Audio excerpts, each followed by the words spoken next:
How y'all all? Welcome, Moon Griffon Show. Welcome back. Another hour to go. Appreciate you joining us. 844-766-6607. Hickson has that hotline, and my special guest, Coach Tony Robichaux. He's been, listen, by the way, good to see you again, Coach. Same here, Moon. We've been joking because I have been on a politician. I know you don't get to listen to me probably often, but I was on Robichaux. So he goes, I said, Coach Robichaux, he goes, oh, my God, don't call that man Robichaux. And I said, oh.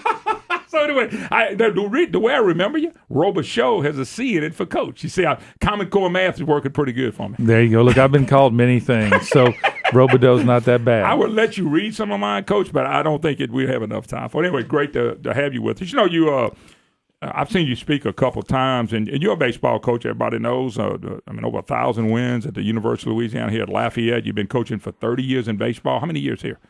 I think I'm going to my 24th, maybe 24th, 25th year, somewhere in there. Well, you made a comment the other day, and I just thought it was. I got a chance to hear you speak. You talk a lot about men being men, and what you talk about to your kids, and that's why I'm not here to talk to you about how the team's going to do and all that. We can do that another day, maybe at lunch. But one of the things you said, Moon, and you told us to a group at a church, but I heard you speak at St. Thomas More to some young people, and you basically said, I've been coaching for 30 years, but for the last 6 years, I'm not coaching. I'm not coaching baseball anymore. Now you're still teaching sliders and playing the game and all that stuff, but you talked about coaching men. Tell people what you mean by that, Coach, because I think you have a great message for everybody. Well, I opened it when I speak at a lot of places and tell people that a baseball coach is what I do, but it's not who I am. And in life, I think you have to be careful, and putting the time in I've put in, and you can be very successful in anything as a talk host or somebody that's made a lot of money, maybe, or wealthy, movie star, actor, great athlete. Notice how you separated me from a lot of money. I like that. Well, me and you both, actually. But go ahead, Coach. The one thing that I think you've got to be careful with is a lot of any time that you're very successful in something, people can start to glorify you. And when that happens, we talk about it all the time with our team, you can end up with an ego. And ego to us stands for edging God out in our life. And so you have to be very careful in this. I hate it when people walk up to me and coming off a great year, the year we got in Omaha and stuff, and they walk up to you all nervous. I mean, I'm just an old boy from Crowley with a health and PE degree. I don't know what you're doing glorifying me. I mean, I can give you somebody that we probably should glorify that died for you. But, and I think you got to watch. A baseball coach is what I do. It's not who I am. And we try to tell our players that, man, don't be defined by a game. In sport, you can be defined by the last pass you threw or the last strikeout, or we didn't beat Arizona for the second time or Ole Miss to get to Omaha. And so you can live being defined a lot in athletics, but you want to, I could tell the players all the time, you want to have the way you live your life define you and not a sport. And so, along the way, I got into this to be the world's greatest baseball coach, just like anybody gets into their first job. And then along the way, I think the Lord took me to, prisons and churches, and he's taken me so many places throughout this that, eventually I sat down one day, and the big turning point in my life came when somebody said, did you see B.J. Ryan signed for $47 million with a $20 million signing bonus, and they did an article on him from his newspaper up in North Louisiana, and he had pitched for me, So selfishly, I got the paper, and I started reading in there to see where B.J. was going to give me some credit. You know what I'm saying? And so I got to understand that. Having ego, being glorified along the way, and everything else. I start reading, and I get to the first paragraph, my name's not in there, and I get to the second paragraph, my name's not in there, and in the third paragraph, what really stuck with me was he made one statement in there, and I still have that article highlighted. He said the biggest difference that Coach Robe made was not in my pitching, but it was in my life. Wow. And then it made me really take a hard look at something, and eventually, I got to thinking, you can read the Bible, and nowhere in there does it say you got to be a baseball player, but it's pretty clear on what kind of man you need to become. And so, as I started to evolve and I think grow, and the Lord take me where He was taking me, I started to realize that, I think maybe there's a bigger picture here. Maybe He wants me to turn these boys into men. And so that's the statement I make when I say, we've kind of stopped coaching baseball 5 or 6 years ago. And what I mean by that is that we've really turned in another direction of also trying to grow them from a boy to a man. Because today I think in athletics and in life too, especially because I'm in athletics. I'm in the athletic world. I say this all the time, to our players, today their athletic courage is through the roof. They'll flip a 400-pound tractor tire uphill in a sand pit for an hour in 100-degree heat out there to try to get a Major League Baseball contract. But that night, when they go to a house party and there's maybe, somebody doing drugs over here, pornography on the TV over here, whatever, the kid doesn't do anything. But during the day at 2 o'clock, he'll flip a 400-pound tractor tire in 100-degree heat. And I think a lot of that comes from because we glorify the athlete so much today in our society that his athletic courage is through the roof. That's where he gets his glorification from. But yet we don't glorify moral courage as much anymore. Something else, and I'm sure you'll get to it. You also talked about as an athlete, they don't ever get in trouble in a sport. No. They get in trouble doing the things outside, and that's what you're talking about, manning up. You go in this house, there's drugs over here, alcohol. Instead of getting up and leaving or telling 2 or 3 boys, we don't need to be doing that. That's what the trouble, or they join in with it. That's how they get in trouble. No doubt. I mean, we talk to them all the time and tell them that your sport will never get you in trouble. It's going to be the decisions you make as a man. That's what gets you in trouble. If you see professional athletes in the newspaper get in trouble for hitting their wife or doing this or doing that, their sport didn't get them in trouble. Well, I'm going to let you give a couple of examples. One I remember you giving me was Tiger Woods. Another one was Josh Hamilton. Talk a little bit, not necessarily about them, but what you mean by that. Yeah, because, I don't like to bring any my life. I'm bringing them up. I'm saying in general. And that's a disclaimer for me. That's another problem you have to watch is that a lot of people want to turn the table on you and go, what gives you the right to lead them? You're not perfect, but nobody's perfect. No. Nobody is. And so it's all about making progress. And so the big thing, you look at Josh. He even said in his testimonies in his book, he's a big Christian now, right? Well, That's he's changed his life. He's changed his priorities in life, and he said he was at the beginning of his career, $3 million, 17 years old as a signing bonus, and a 5-tooled player. But yet, Major League Baseball kicked him out of Major League Baseball, and so he didn't get kicked out because of his athleticism. He's a 5-tooled player. He was getting kicked out for some of the decisions he was making as a man, and so until he manned up on that, that's what ultimately got him back in baseball. And of course, the salary he makes today is an enormous salary, but he says it in his testimonies that at the beginning of his career, he was cash rich, but he was bankrupt in Christ. And now, he had to flip those two. And that's really the biggest teach we try to get him to understand is that, you've got to work on you. You've got to work on self-improvement. But I think what gets us in trouble a lot is that God gives us 2 gifts in our life. The first one, it's a universal gift. We all have it. You have it. I have it. He has it. It's the ability to make a difference in somebody's life. It doesn't take talent to do that, money to do that. You can open the door for somebody no matter what the color they are.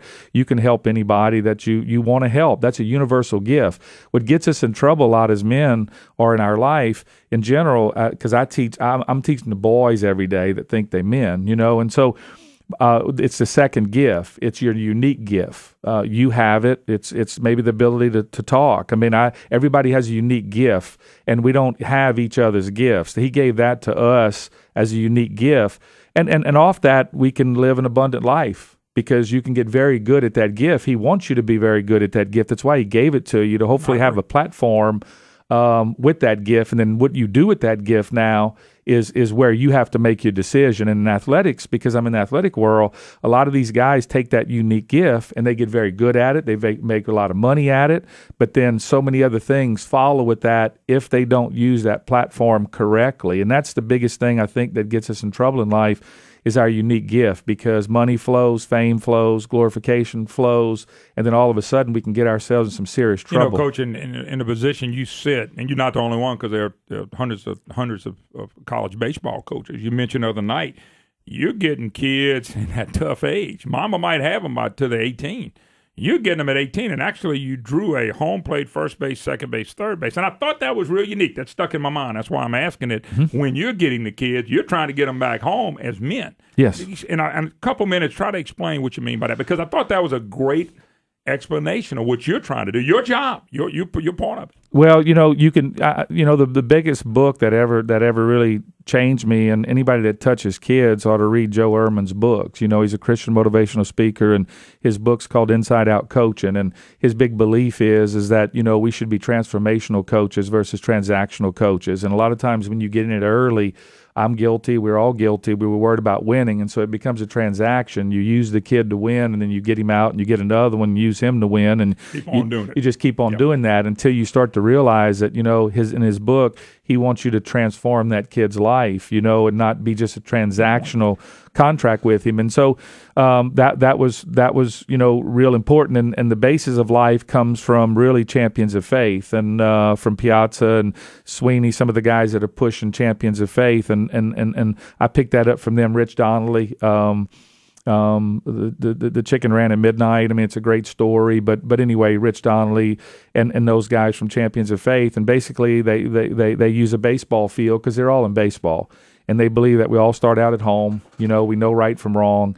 We head down to first base, 90 feet away roughly, and we get there about 15, 16 years old. Then we get down to second base, and we're the furthest from home we've ever been in our life. Home plate to second. Home plate to second, 127 feet, 3 3/8 inches. So we're the furthest from home in our life. But now we have the second baseman trying to deceive us, the shortstop trying to deceive us, the catcher's trying to deceive us, the pitcher's trying to deceive us, trying to pick us off.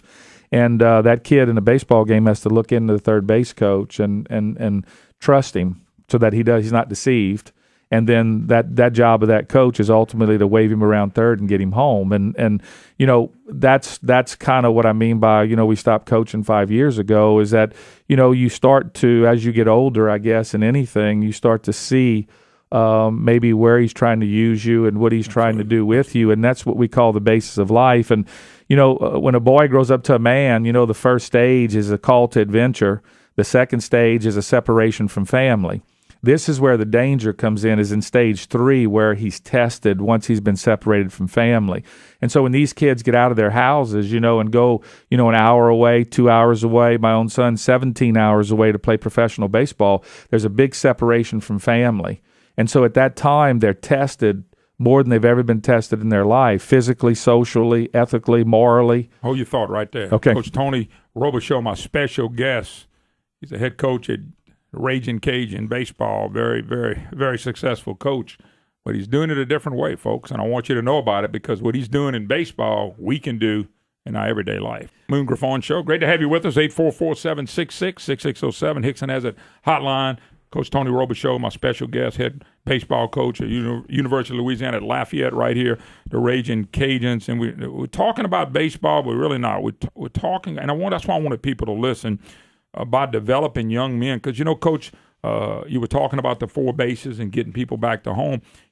Those parents, when they give you that kid, I know they want Coach Robichaux to play them. Mm-hmm. It don't always work that way. Sure. But the bottom line is, I gotta believe the reward for the parent is seeing the kid grow up to be a young man. Because when you're letting them go, they're getting at you. They're at 18 basically, but when they're leaving, they're 22, 23 years old. Well, no doubt. And, college is the most dangerous time for a male and a female to break away from Christ or break away from whatever spiritual chain that was connected at your home. I mean, it's the most dangerous time. And if you can keep them connected through all that, then you got a lot better chance, to stay connected. And, they interviewed parents of kids that were going off to play college athletics, especially baseball. When they interviewed them, they asked the parents, what are your fears? And it was drugs, sex, alcohol, balance in academics with athletics.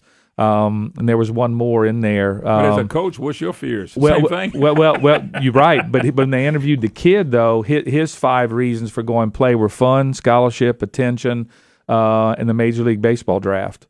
So there's a disconnect between what the parents want and the kid wants, and I think that's where you got to come in as a mentor, as a coach. You have to connect those two and make sure that you can do both. Okay, you're doing something a little different too. You mentioned something the other day that I thought was pretty interesting. You said 1 day a week, y'all coaching men, but you're not on the baseball field. Did I read that right? Yeah, what we do what is, are you doing? Well, we try to do something, we call it, last year was Motivational Mondays, this year it's Wisdom Wednesdays, and what we do is we bring in a little food for them, and we got a 1-hour presentation that we do with them, and we do it all throughout the whole fall, and it's all on leadership, it's all on the 3 lies of a man, not to live out those lies, what is really a man, The big lie. What is the big lie? And so we're trying to take some lenses off of them that society's trying to put on them, because I truly believe this. At one time, there's this big belief in teaching and coaching that, the kids were bad today. The kids were bad today. And I think the only thing that's really changed today, and 30 years ago, and the kid that came to me, the kid that comes to me today,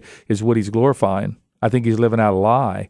And I really believe that he's not a bad person. I just think somebody put some bad lenses on him. Society can put some unique lenses on us. And what we have to do, I think, is try to change those lenses and getting back to look through, the way we saw things maybe 30 years ago or whatever the case may be. But to make sure that he's just not living out the lie that he can sleep with every woman in his sexual conquest, or that maybe he's going to be a professional athlete for the rest of his life, or he can ride this athleticism forever. All those are lies, and you have to prepare them. That's why I think so many athletes are in trouble after their sport leaves them, and you find him sitting underneath I-10, or you find him, broke after have made so much money. I think that's because a lot of times along the way, somebody just cared about him as an athlete, and they never really pushed up his other side of growth. And because you got to prepare them for when their game leaves them. I tell them all the time, we need to prepare you so that you can use your game and not let your game use you. Because there's a big fallacy in our country. A lot of parents believe if I put my kids in athletics, he's going to gain leadership and character. See, that's a misnomer. That's not really true. There's one way for a kid to get leadership, one way for a kid to learn character, and that's if the coach will teach it and if he'll model it. And that's where the toughest part, I think, in manhood today is. We got a lot of teachers, but can you model it too? What I was going to tell you as a coach, I know what you're teaching the kids because I've heard you speak a couple of times. But Coach, I got to tell you, if you wasn't living it, it wouldn't resonate. And that's what you're trying to tell me today. Well, that's the big fight, is to fight for self-improvement, because so many times we want to change other people around us, and we don't want to change us. And I think along the way, not only do I have changed players' lives, but let me tell you something, I think a lot of my players have also changed my life. Oh, it's got to. You're dealing with young people, I'm sure. No doubt. And I'm sure they're keeping you young, and you're laughing a lot, too, because you have to. That, and along the way, people think, well, what makes you the expert, or, are you perfect? No, I've gone through all of this. I met two important females along the way, my wife in 1988 and my daughter in 1988, and to this day, she saved my life. And I'll ever be indebted for that, because I think somebody's got to save you from you. Okay.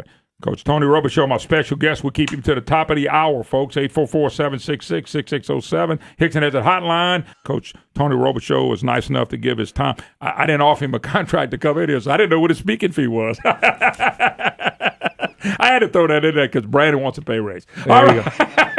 All the callers call in, Coach, and keep getting on me for not giving him a pay raise. I don't understand that, Brandon. What's the deal? It's because I'm such a likable guy. I'll tell you what, I can't win. All righty. Anyway, I appreciate Coach spending time. He's talking about life, folks, not just about baseball. By the way, you can probably teach me to throw a slider. Not me, but you can probably teach somebody how to throw a slider. You know what to do, how to call pitches, and teach kids. But what you're doing is, and that's why I brought it up, the comment you made, I quit coaching years ago, because the coaching you're doing, you're still coaching baseball.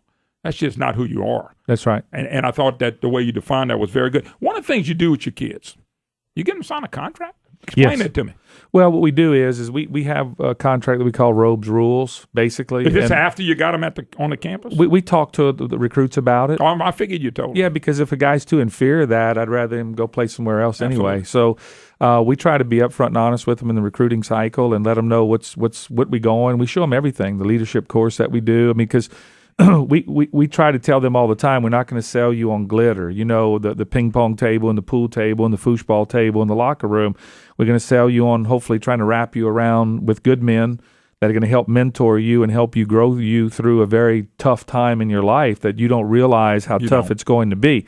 And so we try to sell that. That's our selling point. And because if you sell him on the glitter, the problem with that, when his girlfriend breaks up with him and he goes 0-10 as a hitter or as a pitcher and he flunks a biology test, what's the ping pong table going to do him? I mean, what's the foosball table really going to do for him? You know what I'm saying? Yes, sir. I think society sells us enough glitter. Okay. Can you tell me, without going into all the detail, kind of what's the gist of the contract that you do, or is this something you just do with your kids? No, we do it with our kids, and as our coaching staff, we all understand that we live under the same contract, and that the contract basically covers the drugs, the alcohol, the arrest, gambling, agents, just all the things that I think are on the forefront of trouble today in athletics where kids can get in trouble. And we make sure that they understand that, you're going to be suspended, and it won't be come run 14 bleachers for a DWI. On the other hand, a lot of people, there's a misnomer. A lot of people think we just kick them off the team right there. We really don't. I mean, Colton Lee had a DWI last year. He sat out his year's suspension. I mean, he has So the suspension was a rule. A rule. Okay. It was a contract. But don't you sign it? Oh, yeah. Don't your coaches sign the same rule? No doubt. We all have to live under the same rule. I tell the players all the time, if I get a DWI, you get to kick me out of my own program. But I would never embarrass my program. I would never embarrass the university. I mean, I just think you got to care enough to walk or crawl. You just have to care. Even in our own personal life of drinking and driving, we just shouldn't do it. I mean, I've watched Eric Searcy, go through 20-something surgeries, a kid that I called in December and said, we're going to go ahead and keep you. He walked on our team. It was a 2000 team, the Omaha team, and we decided to keep him. And 2 nights later, he went out and an 8-9-time DWI offender hits his car and cripples him, breaks his neck, breaks his back, and then runs. I mean, runs from the accident. And it took everything from him. He Governor Foster used him as a big spokesperson when he was in office. He does a lot of no fear, no failure, or whatever. He's taking the mess and he took his message, making his message. He comes speak to our team every year about DWI. We've got a former player, a pitcher, J.B. Slayton, that's a state trooper now. And he comes talk to our players each year about DWI and about it. And, and I tell our players the same thing I used to tell my own children. If you call me, I will come get you. Now, we'll run tomorrow. We'll settle up on it, okay?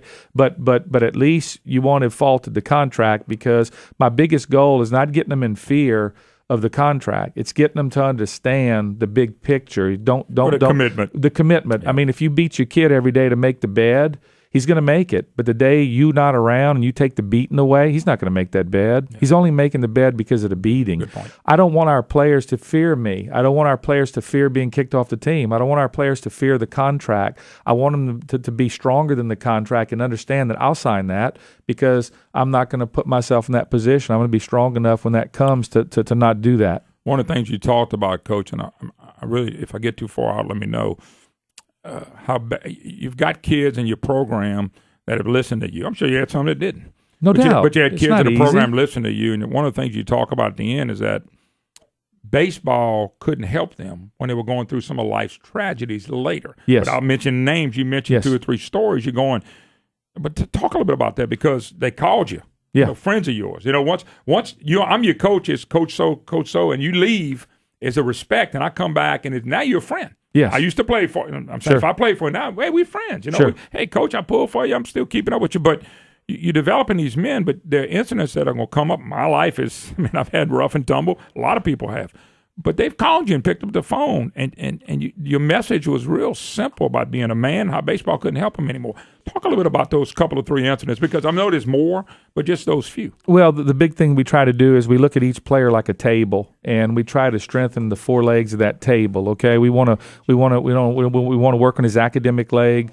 We want to work on his athletic leg. We want to work on his spiritual leg, and then we also want to work on his social leg, so that doesn't get him in too much trouble. But if we can build those 4 legs while he's with us, down the road, when life's burdens are going to get put on his table, that table will hopefully hold those burdens. When they're the age they're at right now, listening to me speak to them, they don't have no big burden. The big burden is where they're going to eat that night. You know what I'm saying? You get in your 40s, high 40s and 50s, and, I buried my mom 3 weeks ago. I mean, you get into burden, I appreciate it. And, you get into burden, man, and if those 4 legs are not strong enough, and if we let those kids come and just stay in the bars and drink and play baseball and run all night and get DWIs and everything else, he's going to call home and tell his parents he loves it here, but he leaves me a one-legged table.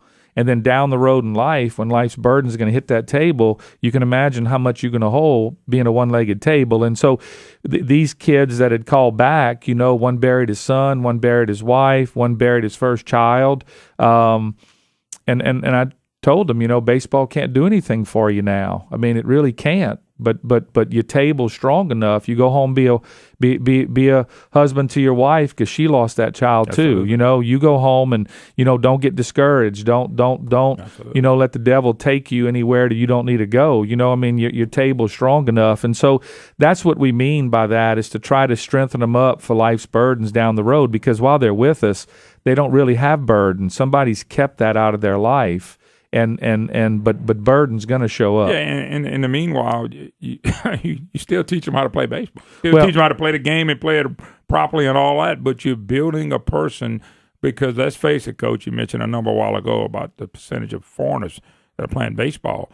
99.9% of your kids will not play Major League Baseball. There's no doubt. Maybe the percentage is higher than that, but you just can't say one high. They're not going to make a living playing professional baseball. Well, think about this. There's 750 uniforms roughly available, to the world. In the majors. To the world. And 48% of those go to a foreign kid. So take 48% of 750, whatever that is. There's 300 and something uniforms available. About 350, 360 for the American player. And we're going to let a kid, while he's with us, let his academics, his athletics undermine his academics. We're going to let his athletics undermine his spirituality all over 300 and something set of uniforms. That's what it kills me when you get into watching these parents, spending the money they spend. And think about some of the money they spend.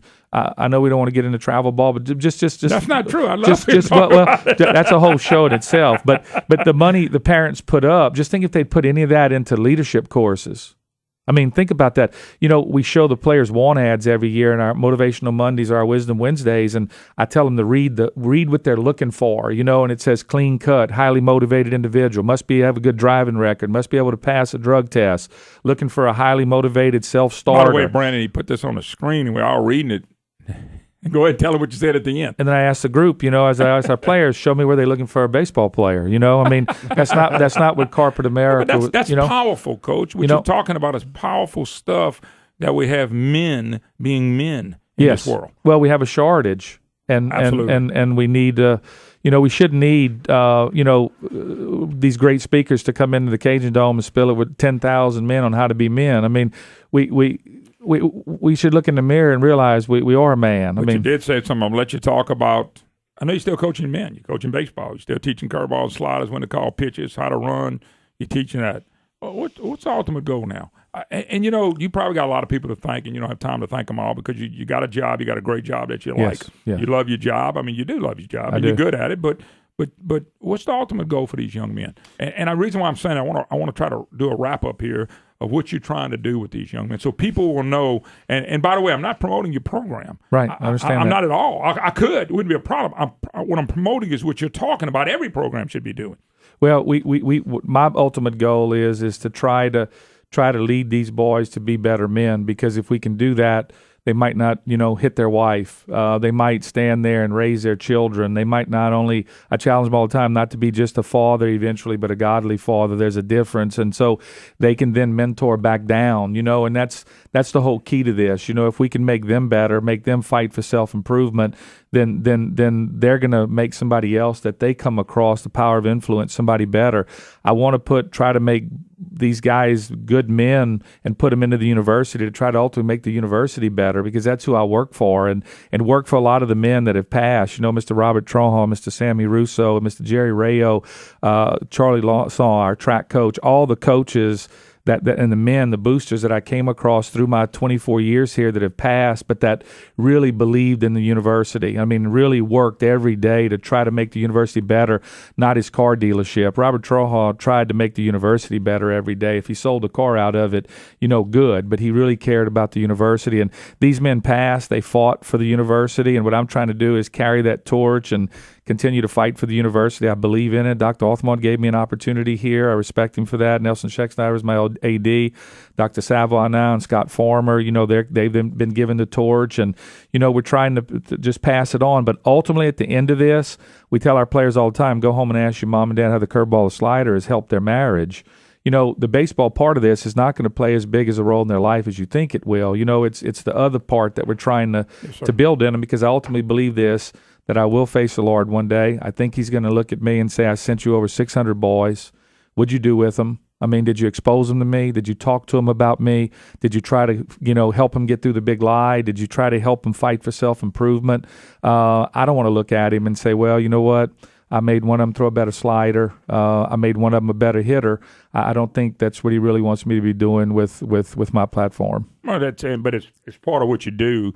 But that's the big part is what's going to happen with these kids. You mentioned the stories about kids getting out there and calling you, say it's time to go love on your wife. You lost a kid. Yes.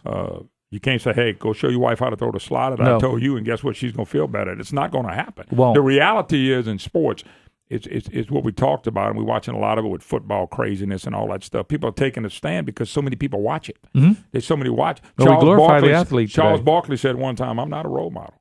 And I thought about that. He really is. But a part of it, he's not. And I know what he's trying to say. Hey, don't follow me. I'm just playing basketball. Exactly. But the point being is when you're in a sports world and you've played and coached at the highest level, you've been to the College World Series. That's your goal to get back and eventually win it. People are looking at you. People are looking at me because I'm on a microphone. They run into people every day in Lafayette. Sure. Say, listen to your program. And sometimes I'm going to go, I wonder what I said that day. I do. I got people out there that hold me responsible. You know what you just said? You know the word you just used? And I cringe when they do that to me. Oh, there's no doubt. I've put in a whole shoe store in my mouth before, and I've learned along the way the best way not to put your foot in your mouth is sometimes just don't open it. But that's hard to do for me and you.